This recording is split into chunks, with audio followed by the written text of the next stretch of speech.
Tuve mi linda flaquita a quien no supe cuidar.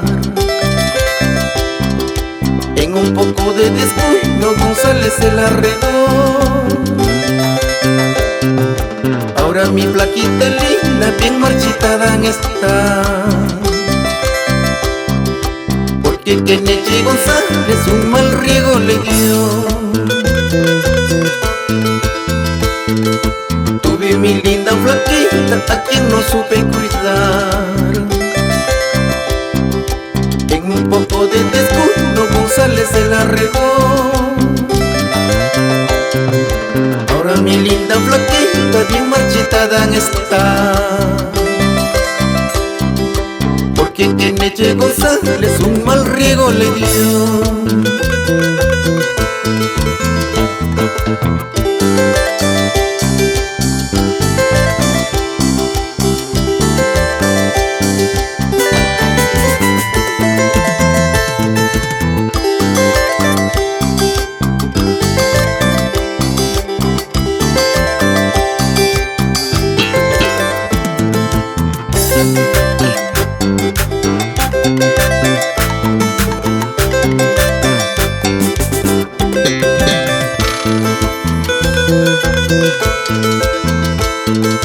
Escuchen, amigos míos, el consejo que les doy: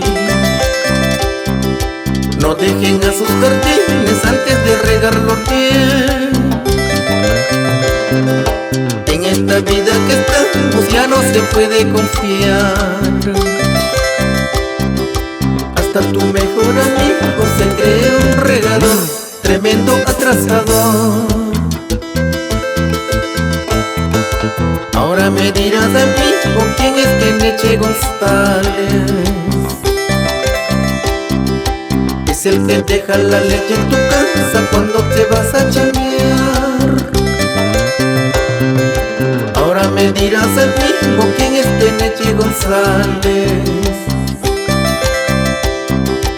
Es el que deja la leche en tu casa cuando te vas a chambear, cuando trabajando estás.